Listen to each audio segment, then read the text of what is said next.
Hey guys, welcome back to another Call of Duty Modern Warfare video, and today we're going to be taking a look at the 1.21.1 update, a rather large update that happened very late last night for the people on the West Coast, and very early for us here on the East Coast. For those of us here on PC, the update was around 29.9 gigabytes. A post I saw on Reddit indicated that for console players, the PlayStation 4 had a 20 gigabyte update and the Xbox One had a 31 gigabyte update. Now, I'm not here to split hairs, but they did say that on PC it was 26 gigabyte. But as you can see here in this download, it was in fact 29.9 for us. But of course, these files overwrite each other. I don't know if that applies for the console. I'm going to assume that it does. But nonetheless, it was a rather significant update as far as gigabyte space. As we see, each Tuesday, the team introduces a new playlist to multiplayer, and in this one we have Realism Mosh Pit with Night Vision, Reinfected Ground War, Core Ground War, Blueprint Gunfight, Aisle 9 Face-Off Mosh Pit, and Hard Hat 24/7. And for the free-to-play Battle Royale game mode, we have BR Solos, BR Trios, BR Quads, and for the Plunder players, we now have Blood Money Quads. I'll go more into the details about what's been included in Warzone in a few moments. I've not had a chance to jump in and play Hard Hat just yet, but I did want to go into a private match and check it out. I know a lot of veteran players were kind of joking about how many doors or windows this map would have, but as you can see here, there is a lot of verticality, interesting choke points, and long sight lines. It's going to make this map very interesting for just about any sort of game player because everybody will be able to use kind of their preferred weapons as well as play styles. But these corners and these lanes and this verticality is going to make things very interesting, particularly in this concentrated area. But again, just from the light details and assets of it, it doesn't look entirely like a Call of Duty map, although of course it is based upon size and scale. But the verticality is probably something new to the Call of Duty maps, but nonetheless guys, I am very much looking forward to playing on this for sure. Update 1.21 is probably the most significant and substantive update we've had in quite some time. There are a lot of general fixes, which I will highlight here, as well as adjustments, assets, and changes to weapons. I'll go over these in general, guys, because there is a lot of content here.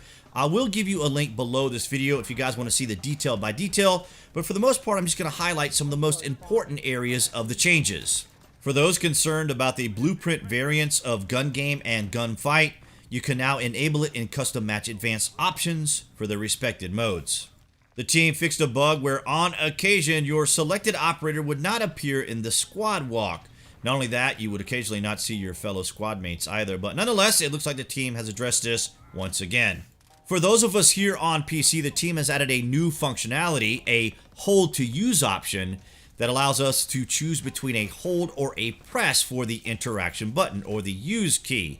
And what's interesting about this, guys, is if you run Shrapnel as a PC player, and say for example I have my tactical set for F, and you run Shrapnel, you're going to have more than one C4. So when I hit my F as tactical to throw the C4, naturally you would presume that you hit it again to ignite it. But unfortunately, if you're running Shrapnel, it throws the second C4 and does not ignite it. Now, I had to do some searching around and I couldn't find an answer until I went to the actual Activision support board where someone posted that you hit the use key to activate the C4. So if I run Shrapnel and I have more than one C4, I then have to use the use key to ignite the C4. So it's going to be interesting to see between a press and or a hold. But for those of us here on PC, depending on how you have your setup, it's going to be very interesting to see which of the particular options they give us to have as a use key hold option.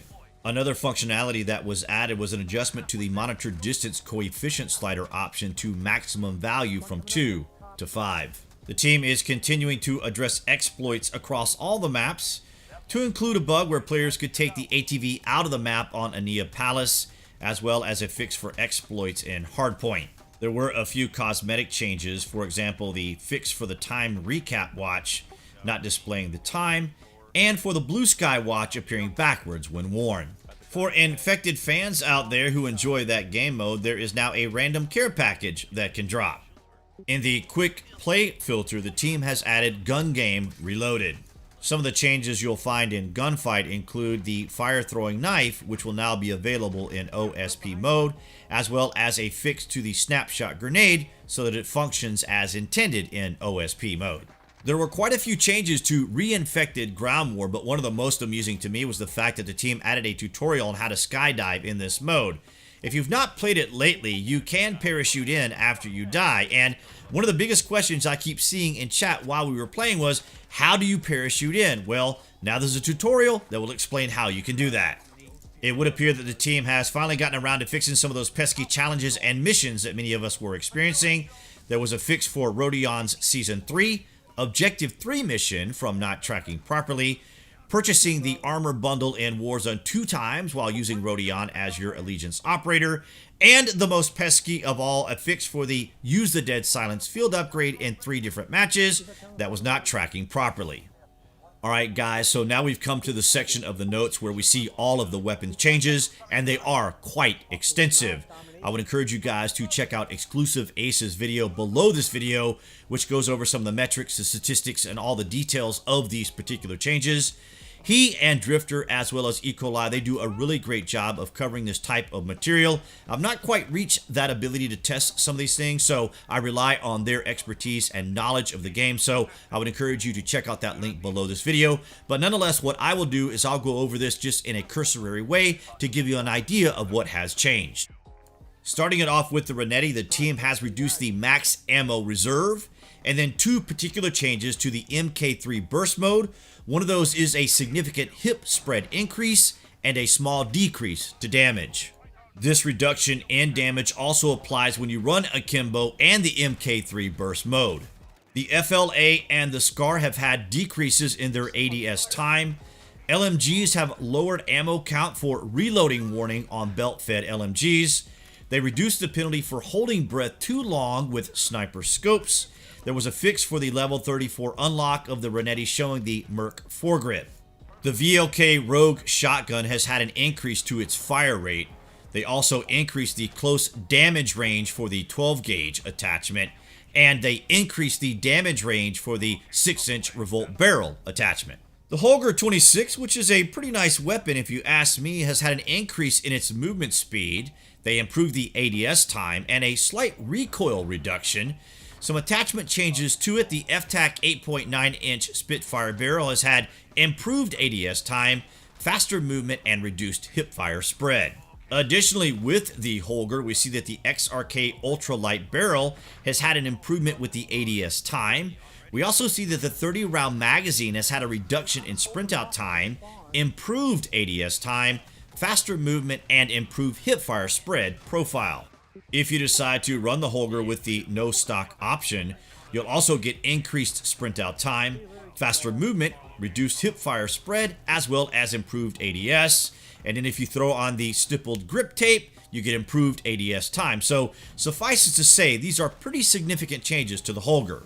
Heading back to some of the changes in Warzone and Plunder that I wanted to cover with you guys, and that is going to be the new armor box. Now, there was a lot of rumor as to what this was going to replace or what was going to change as a result of this armor box, whether or not it was going to replace the Shield Turret Kill Streak, which I'm not sure why it would do that, or a deployable cover as a perk. But nonetheless, the armor box is now available in-game via loot on the ground or purchased by the buy station. I don't know whether or not it will be an actual perk or a kill streak that we can choose, but nonetheless, we have the new armor box. They also added the most wanted contract back into the game. In addition to the other 3 contracts, none have been removed. The team has also added some additional loot to include the new SKS Legendary only. We have 5 new updated blueprints, the AX50 Epic, the Kilo 141 Legendary, the FAL or the FAL will be an Epic, the MP7 Legendary, and the AUG Epic. We also see some rather interesting and unique changes to the Gulag loadouts. The Gulag will now randomly choose from 6 ARs and 4 SMGs, all automatic, no burst or single fire guns included. This will have the Kilo 141, the M4, AK-47, M13, SCAR, Ram 7, MP5, AUG, P90, and the Striker 45. Rounding off some of the Warzone changes, fixes, and adjustments, there was a fix for a bug where a player could become immune to the gas if they were bought back as the final circle was closing. There was a fix for a rare bug that left a player in the Gulag until the end of the match. Also for us here on PC, finally, a fix to an issue where the gas mask overlay could remain on screen after leaving the gas and entering a vehicle. A curious little change to the BR Solo, the team has removed the squad fill option. I don't know whether people were able to figure out some way to pull a squad mate in to their BR Solo, but nonetheless, the squad fill has been removed. And I have to say, I was a big fan of the BR Solo stimulus, as you were able to avoid the gulag altogether, and it also encouraged more looting as you played along. Much to my delight, and probably yours, the team finally reduced the RPG kill radius for players with full armor. I'm going to assume that EOD will still do its job, but nonetheless, I was experiencing this a lot in Plunder. I don't know if you guys in Warzone were having this much of an issue, but you can let me know down in the comments. But finally, it's great to see that the team has reduced the RPG kill radius. And rounding off the Warzone changes, fixes, and adjustments, the final circle now moves in BR. They put a little BR bracket there, I guess, so if you were in Plunder and suddenly saw gas appearing, you wouldn't be confused. The most wanted contract has had the time reduced from 5 minutes to 3 minutes, and answering a earlier question that I had brought up, the team did replace the shield turret with armor box at buy stations, and the shield turret is still in loot. So guys, without a doubt, this was the most substantive and substantive changes we have probably seen since the release of the game, to include Special Operations and Special Operations Survival, which rounded off the ending of the notes. Alright guys, so that's your cursory look at the 1.21 updates. I want to thank all of you for your continued support of the channel. Your likes, shares, and comments are greatly appreciated. If you are watching this on DTube or BitChute, I would encourage you guys to give me a follow and or subscribe there as well. If you are here on YouTube, that would be the channel icon appearing right there on the screen to subscribe. Click on that along with notifications.